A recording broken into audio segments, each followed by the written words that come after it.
Praise the Lord.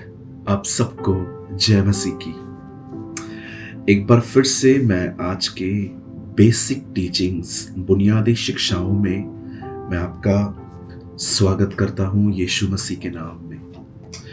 मैं जानता हूं आज का टॉपिक बहुत ही इंटरेस्टिंग है और बहुत सारे लोगों को आज जवाब मिलेंगे जो बाइबल को बहुत ही गलत तरीके से प्रस्तुत करते हैं। आप जानते हैं ऐसे बहुत सारे चैनल्स हैं आजकल जो हमारे परमेश्वर पर, जो सच में हमारा परमेश्वर है, और वो ये समझने की कोशिश नहीं करते कि हम क्यों यीशु को मानते हैं, जबकि हम बचपन से उसे नहीं मानते थे।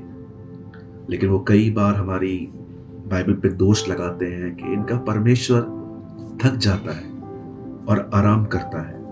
लेकिन वो कभी समझ नहीं पाए हैं कि बाइबल स्पिरिचुअल टर्म्स में बात करती है। परमेश्वर का वचन आत्मिक किताब है। वो जो आप पढ़ रहे हैं वैसा नहीं है। इसके अंदर कुछ मीनिंग्स हैं जो आप सिर्फ तभी समझ सकते हैं जब परमेश्वर आपको समझाए। नए नियम में यीशु मसीह कहते हैं, मेरा पिता काम करता है इसलिए मैं भी काम करता हूँ। यहाँ पर लिखा है कि वो विश्राम कर रहा है।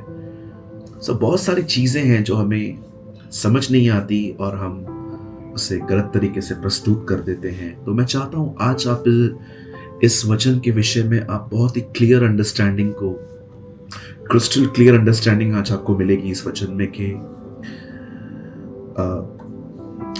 इससे पहले कि मैं आज के वचन को स्टार्ट करूं, मेरे भाइयों, मेरी बहनों, मैं विश्वास करता हूं हमें लोगों को ज्ञान देने से भी अधिक उन्हें हमारे हेल्प और उन्हें हमारी मदद की आवश्यकता होती है।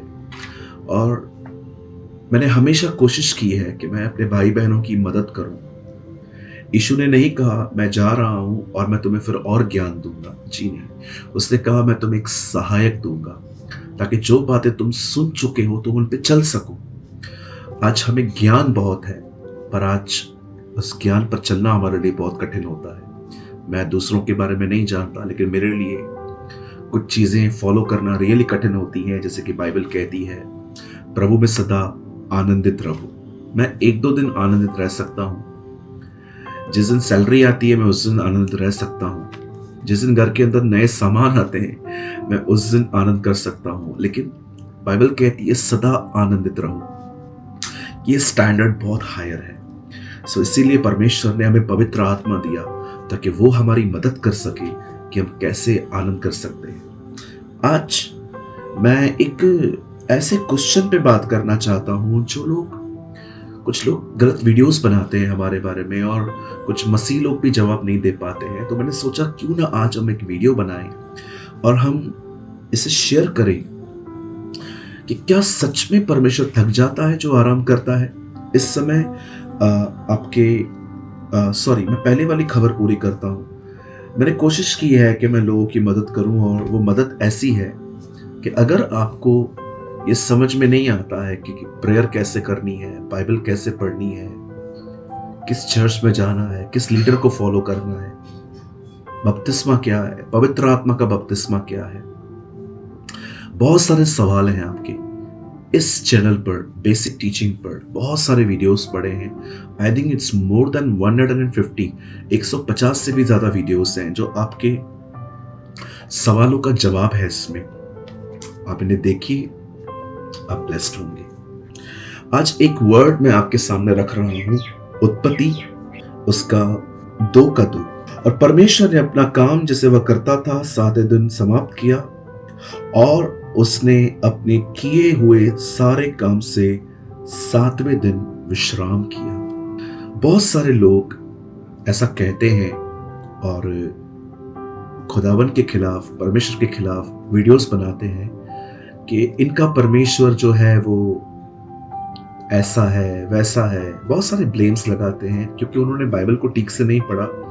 लेकिन एक चीज वो ये पॉइंट करते हैं कुछ लोग कि इनका परमेश्वर थक जाता है। मैं चाहता हूं आप इस वचन को बड़े ध्यान से सुने और समझें, और हो सके तो शेयर करें। हमारी बाइबल कहती है परमेश्वर ने अपने आप को इस पृथ्वी को बनाने के द्वारा प्रकट किया। परमेश्वर तब नहीं आया जब ये दुनिया बनी, परमेश्वर पहले से ही था। यीशु ने प्रकाशित वाक्य में कहा, मैं आदि हूं, मैं अंत हूं, मैं अल्फा हूं, मैं ओमेगा हूं। इब्रानियों में लिखा है उसके दिनों का कोई अंत नहीं है। परमेश्वर का वचन नहीं बताता कि जब दुनिया बनी तब प्रभु पैदा हुए। जी नहीं, परमेश्वर पहले से ही था। परमेश्वर ने इस दुनिया को बनाने के द्वारा अपने आप को दिखाया कि मैं हूं। और जब परमेश्वर सृष्टि बना रहा था तो आप पढ़ सकते हैं, पहले दिन पे उसने ज्योति बनाई, दूसरे दिन पे, मैंने बाइबल के अपने साइड में ऐसे लिखी हैं चीजें, परमेश्वर ने पहले एक ज्योति बनाई, उसके बाद उसने पानी को डिवाइड किया, फिर उसने प्लांट्स बनाए, फिर उसने सूरज को बनाया, चांद को बनाया। मैंने लाइन वाइज नहीं लिखा है, आप बाद में पढ़ सकते हैं। और उसके बाद उसने बर्ड्स बनाए, मछलियां बनाई, जीव जंतु बनाए। पर बाइबल कहती है उसके बाद उसने मनुष्य बनाया। और वचन कहता है मनुष्य बनाने के बाद उसने आराम किया। ऐसा क्यों नहीं कहती बाइबल कि मनुष्य बनाने से पहले उसने आराम किया? ऐसा क्यों कहती है बाइबल कि उसने मनुष्य बनाने के बाद आराम किया? मैं आपको बताना चाहता हूं, परमेश्वर आत्मा है। आत्मा दिखाई नहीं देती। आप आत्मा को छू नहीं सकते, आप आत्मा को देख नहीं सकते। परमेश्वर चाहे तो वो बदन ले सकता है, वो सर्वशक्तिमान है। हम लिमिटेशंस में जी सकते हैं, वो लिमिटेशंस में नहीं है। परमेश्वर ने ये डिसाइड किया, मैं चाहता हूं कि लोग मुझे देखें और मुझे समझें। लेकिन परमेश्वर ने, वो चाहता तो खुद सामने आ सकता था, लेकिन परमेश्वर ने यह मौका हमें दिया। इसलिए यहां पर लिखा है कोई चीज उसके स्वरूप और समानता में नहीं है। खुदा मछलियों की तरह, बर्ड्स की तरह, जानवरों की तरह नहीं दिखता। बाइबल कहती है परमेश्वर ने मनुष्य को अपने स्वरूप और अपनी समानता में बनाया। इंसान खुदा की तरह दिखता है। परमेश्वर ने उसे अपने स्वरूप में बनाया और परमेश्वर ने उसमें अपनी जिंदगी फूकी, अपना जीवन फूका। क्यों? ताकि इंसान को देखकर समझ में आए लोगों को कि खुदा कितना खूबसूरत है। अगर मैं गलत नहीं हूं तो मैं ये कह सकता हूं, man is a representative of god's image. परमेश्वर का वो स्वरूप और प्रतिरूप है जिसके द्वारा वो लोगों को दिखा सकता है। जब आप लोगों से प्रेम से बात करते हैं, ये प्रकट करता है कि परमेश्वर प्रेमी है। जब आप लोगों को माफ करते हैं तो आप दिखाते हैं कि प्रभु माफ करते हैं। जब आपके अंदर किसी की कामयाबी को देख के जलन नहीं होती तो आप प्रकट करते हैं कि मैं खुदा की तरह हूं जो दूसरों की विक्ट्री को सेलिब्रेट करता है।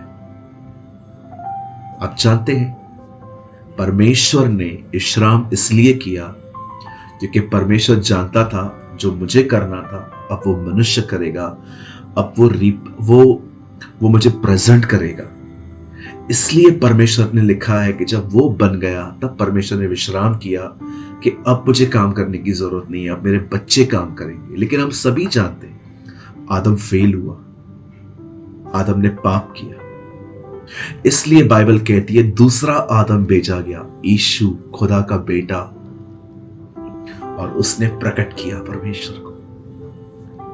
इसलिए वो देखकर लोगों को कहता था जिसने मुझे देखा है उसने पिता को देखा। इसलिए उसने कहा जैसे जीवित पिता ने मुझे भेजा है वैसे मैं तुम्हें भेजता हूं। यीशु ने आके हमें दिखाया कि देखो मैं खुदा हूं, इंसान बन के आया हूं, तुम्हें इस तरह जिंदगी जीनी चाहिए। और आपने देखा उसके बाद वो चला गया, जबकि वो चाहता तो रह सकता था। और आज पवित्र आत्मा वही काम कर रहा है, वो हमारे स्वभाव को बदल रहा है। ये बात अलग है कि कुछ प्रीचर्स ने सिर्फ हम लोगों को उठना, गिरना, चमत्कार, गवाहियां, इन्हीं चीजों में आज मसीहत सिमट गई है। लेकिन मैं आपको बताना चाहता हूं the real Christianity is present Jesus. एक सच्ची मसीहत है कि आप यीशु को प्रकट करें। जितने भी लोगों को लगता है कि परमेश्वर थक गया इसलिए आराम कर रहे हैं, नहीं सर, ऐसा नहीं है। परमेश्वर इसलिए आराम कर रहा था क्योंकि परमेश्वर जो आगे करने वाला था अब वो उसने आदम को दिया। परमेश्वर ने डिसाइड किया एक मनुष्य मुझे प्रेजेंट करे। आप सोचो ये काम वो खुद भी कर सकता था। कितने आशीषित हैं हम कि उसने हमें ये दिया, उसने हमें ठहराया इस पृथ्वी पर। इसीलिए पौलुस कहता है हम उसके राजदूत हैं। We are the ambassador of Christ। जैसे हर देश में हर देश का एक व्यक्ति होता है जो वहां पर अपने देश को प्रेजेंट करता है, वैसे ही हम स्वर्ग के हैं। हमें अपने खुदा को प्रेजेंट करना है कि वो कितना प्यारा है, वो कितना पवित्र है, वो कितना शुद्ध है, वो कितना क्षमा करने वाला खुदा है। मैं भी जानता हूं ये काम आसान नहीं, इम्पॉसिबल है। मैं 2 दिन अच्छा चल सकता हूं, 3 दिन अच्छा चल सकता हूं, लेकिन अगर कोई मुझसे बुरा चले तो मेरा रवैया भी बिगड़ जाता है उसके प्रति। ये इंसान है। प्रभु को पता था हम ये नहीं कर सकते, इसीलिए परमेश्वर ने आपको और मुझे अपना पवित्र आत्मा दिया ताकि वो हमारे अंदर रहकर हमारी कमजोरियों को निकाल सके और वो हमें खुदा की तरह बना सके। इंसान थकता है, खुदा नहीं। वो आपको थका देगा, वो नहीं थकता है। वो परमेश्वर है, वो बाप है, वो खुदा है। उसका आराम सिर्फ एक वजह से था कि बस मैंने अपना काम कर लिया, अब इंसान काम करेंगे। अब परमेश्वर को अब वो मुझे प्रकट करेंगे, अपने स्वभाव के द्वारा दिखाएंगे। उम्मीद करता हूं इस छोटे से वचन के द्वारा आपने बरकत पाई होगी, समझा होगा। मैंने एक आर्टिकल लिखा है इसी टॉपिक पर। एक्चुअली मैं इन दिनों में कोशिश कर रहा हूं कि मैं थोड़े अपनी वीडियो लॉन्ग नहीं, थोड़े शॉर्ट करूं। इसलिए मैं आपको अलग अलग जगहों पे होमवर्क भी देता हूं ताकि अगर आप उसे करेंगे तो मैं आपको अपने आर्टिकल्स भी दूंगा। वैसे मैं आप में से हर एक को कहना चाहता हूं, मैंने इस विषय पे एक आर्टिकल लिखा है।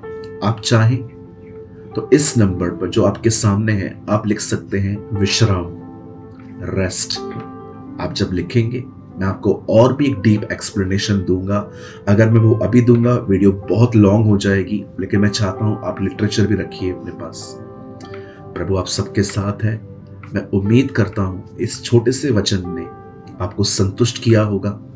अगर आपको लगता है कि यस पास्टर जो आपने कहा है वो सही है, तो आप नीचे, वैसे मैं जानता हूं कि मैंने जो कहा है वो मैंने पवित्र आत्मा से सुन के कहा है। आप कमेंट नहीं करेंगे तो भी चलेगा, लेकिन अगर आपको लगता है कि यस मैं संतुष्ट हूं तो आप कमेंट बॉक्स में कमेंट करके बता सकते हैं।